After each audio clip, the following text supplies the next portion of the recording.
চাওক মই এই মুহূৰ্তত উপস্থিত আছোঁ শিৱসাগৰৰ এখন বিশেষ বিদ্যালয়ত। ৰাজ্যৰ যি এমুঠিমান চৰ্চিত অসমীয়া মাধ্যমৰ চৰকাৰী বিদ্যালয়, তাৰ ভিতৰত এই বিদ্যালয়খনো এখন অন্যতম বিদ্যালয়। প্ৰতি বছৰে নামভৰ্তিৰ সময়ত এই বিদ্যালয়খন চৰ্চিত হয়। শিৱসাগৰৰ কেৱল এইখন বিদ্যালয় নহয়, একাধিক বিদ্যালয় সেই সময়খিনিত চৰ্চিত হৈ আহিছে। সতীৰ্থ বলিনে দেখাব এইখন এখন বিশেষ বিদ্যালয়, ১ নং টাউন প্ৰাথমিক বিদ্যালয় বা PMC ১ নং টাউন প্ৰাথমিক বিদ্যালয়। শেহতীয়াকৈ কেন্দ্ৰীয় চৰকাৰে এয়াই PMCৰ অন্তৰ্ভুক্ত কৰিছে এই প্ৰাথমিক বিদ্যালয়খনক। আৰু এই বিদ্যালয়খন 1882 চনতে প্ৰতিষ্ঠা হৈছিল। আৰু এই বিদ্যালয়খনৰ সৈতে অসমৰ বহু দিগ্গজ সন্তানৰ ইতিহাস জড়িত হৈ আছে। আমি যদি কওঁ বনফুলৰ কবি যতীন্দ্ৰনাথ দুৱৰা এই বিদ্যালয়ৰ সৈতে সম্পৰ্কিত, অসম সাহিত্য সভাৰ প্ৰাক্তন সভাপতি, উত্তৰ পূবৰ প্ৰথমগৰাকী ডক্টৰেট ডিগ্ৰীধাৰী মইদুল ইছলাম বৰা এই বিদ্যালয়খনৰ প্ৰাক্তন ছাত্ৰ আছিল। অসম বিধানসভাৰ প্ৰাক্তন অধ্যক্ষ প্ৰণৱ কুমাৰ গগৈ এইখন বিদ্যালয়ৰ প্ৰাক্তন ছাত্ৰ আছিল। ঠিক এইধৰণে অসমৰ বহু সুসন্তান এইখন বিদ্যালয়ত অধ্যয়ন কৰি গৈছিল। আৰু এই বিদ্যালয়খনৰ নামভৰ্তিৰ সময়তেই ইয়াত এৰাতি বা দুৰাতি অভিভাৱকসকলে আহি শাৰী পাতে, আমি প্ৰত্যেক বছৰে প্ৰত্যক্ষ কৰি আহিছোঁ। এই মুহূৰ্তৰ দৃশ্য দেখাব যে শনিবাৰৰ পৰাই এইসকল লোকে এই বিদ্যালয়খনৰ সন্মুখত দিনে ৰাতিয়ে এনেধৰণে অপেক্ষা কৰিছে তেওঁলোকৰ সন্তানৰ নামভৰ্তিৰ এখন প্ৰপত্ৰৰ বাবে। 120খনকৈ প্ৰপত্ৰ ইয়াত প্ৰদান কৰিব আৰু আসন আছে মাত্ৰ 70খন। আৰু তাৰ পাছত এই ধৰণে এতিয়া বিভিন্ন প্ৰান্তৰ পৰা অহা অভিভাৱকসকলে ইয়াত এই ধৰণে অৱস্থান কৰিছে। দিনৰ ভাগতো অৱস্থান কৰিছে, ৰাতিৰ ভাগতো অৱস্থান কৰিছে। আৰু কালিৰে পৰা শনিবাৰৰ দিনটোৰ পৰা এই মুহূৰ্তলৈকে আমি যদি কওঁ যে 2টা ৰাতি ইতিমধ্যে তেওঁলোকে এই বিদ্যালয়খনৰ সন্মুখতে অৱস্থান কৰিছে। অভিভাৱকসকল মোৰ সৈতে আছে, মই তেওঁলোকৰ মন্তব্য জানিব বিচাৰিম যে এই বিদ্যালয়খনৰ প্ৰতি কিহৰ আকৰ্ষণ আছে যে আপোনালোকে ৰাতি টোপনি ক্ষতি কৰিও মহৰ কামোৰ খায়ো ইয়াত অপেক্ষা কৰিবলগীয়া যে আপোনাৰ কাক ইয়াত নামভৰ্তি কৰাব? মোৰ ল'ৰা এটা আছে, এই শুনিছোঁ ভাল বুলি, সেইকাৰণে আহিছোঁ। শুনি থাকোঁ এইখন ভাল স্কুল বুলি, আৰু সেইকাৰণে ল'ৰাটো দিছোঁ। কালিৰ পৰা আহিছোঁ, আজি কাইলৈ দিব 9টা 9:30 ৰাতি ইয়াতে থাকিম। আপোনাৰ কোন আছে? মোৰ ডাঙৰ ল'ৰাটো ইয়াতে পঢ়ি যোৱা, এতিয়া সৰু ল'ৰাটোকো ইয়াতে পঢ়াম বুলি ভাবিছোঁ। ডাঙৰ ল'ৰাটো 5লৈ পালেই, এতিয়া সৰুটো ক শ্ৰেণীত দিম। খালি পঢ়াটো বাইদেউ ছাৰ বাইদেউ সকলো বহুত ভাল, সেইকাৰণে পঢ়াম বুলি ইয়াতে পঢ়া শুনাৰ ক্ষেত্ৰতো বহুত। বিদ্যালয়খনৰ শিক্ষাগত যিটো দিশ, সেই দিশটোৰ প্ৰতি তেওঁলোক আকৰ্ষিত হৈ আহিছে।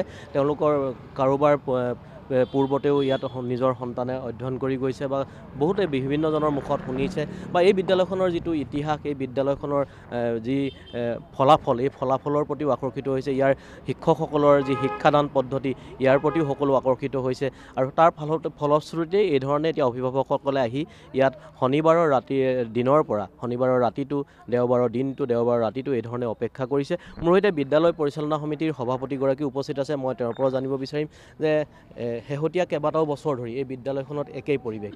নামভৰ্তিৰ পূৰ্বে 2-3 দিন ধৰি ইয়াত অভিভাৱকসকলে শাৰী পাতে আৰু প্ৰতি বছৰে এই পৰিৱেশ আমি দেখিছোঁ বা সংবাদ মাধ্যমৰ যোগেদি আমি ইয়াক প্ৰচাৰো কৰি আহিছোঁ। আৰু প্ৰতি বছৰে অভিভাৱকসকলৰ একেই পৰিৱেশ। কেৱল এইখন বিদ্যালয় বুলি নহয়, কেইবাখনো বিদ্যালয়ত শিৱসাগৰত এই একে পৰিৱেশ আমি দেখি আহিছোঁ। পৰিচালনা সমিতিৰ সভাপতি হিচাপে এবাৰ কিমানখন আসনৰ কাৰণে ইয়াত প্ৰপত্ৰ প্ৰদান কৰা হ'ব বা কেনেধৰণৰ ব্যৱস্থাৱলী কৰা হৈছে? আৰু এটা কথা এই মুহূৰ্তত আপোনাৰ পৰা আমি জানিব বিচাৰিম যে এই যি ৰাতি টোপনি ক্ষতি কৰি মহৰ কামোৰ খাই ইয়াত অভিভাৱকসকলে যিখিনি কষ্ট ভুগিবলগীয়া হয়, ইয়াৰ বিকল্প কিবা ব্যৱস্থাৰ কথা চিন্তা কৰিব পৰা নাযায় নেকি? বা আজিকালি ডিজিটেল যুগ যিহেতু, এনেধৰণৰ কিবা চিন্তা চৰ্চা আপোনালোকৰ যোগেদি কৰা হৈছে নেকি?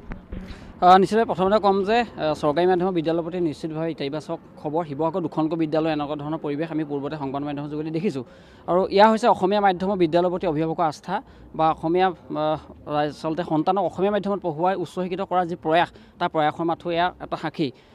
আপুনি যিটো প্ৰশ্ন কৰিছে, বৰ্তমান ডিজিটেল যুগ হয়, আমি চিন্তা ভাৱনা কৰিছিলোঁ। এইবাৰ আমি পৰিচালনা সমিতিৰ দায়িত্ব লৈ আমি চিন্তা ভাৱনা কৰিছিলোঁ যে এইবাৰ অন্ততঃ এই যিটো আমাৰ অভিভাৱকৰ ৰাতি টোপনি ক্ষতি কৰা যিটো কষ্ট, সেই কষ্টটো আমি লাঘৱ কৰিবৰ বাবে অনলাইনৰ ছিষ্টেম কৰিছিলোঁ। আমি এটা ৱেবছাইটৰ যোগেদি অনলাইনত আমি প্ৰপত্ৰ দিয়া এটা চিন্তা চৰ্চা কৰিছিলোঁ, যিটো হাতত যথেষ্ট সময় কম আছিল আৰু এটা ৱেবছাইট ডেভেলপ কৰোঁতে আমাৰ সময়ৰ যথেষ্ট প্ৰয়োজন হয়। তাৰ বাবে এইবাৰ সেই বিষয়টো আমি বাতিল কৰিছোঁ। হয়তো অহা পৰৱৰ্তী যিটো শিক্ষাবৰ্ষ বা শিক্ষাবৰ্ষত আমি হয়তো অনলাইন আমি প্ৰপত্ৰ দিয়া ব্যৱস্থা কৰিম।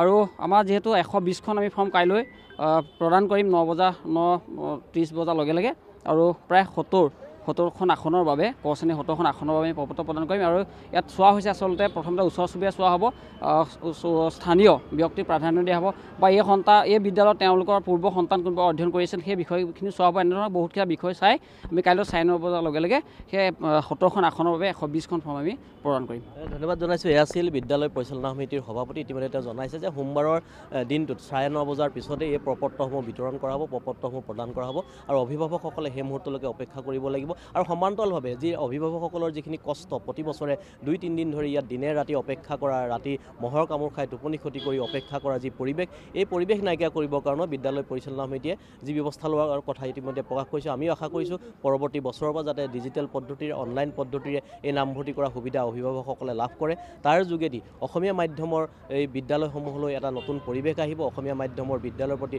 সকলো আকৰ্ষিত হ'ব আৰু যি এই জয়যাত্ৰা এই বিদ্যালয়খনৰ এই জয়যাত্ৰা ভৱিষ্যতৰ দিনতো অব্যাহত থাকিব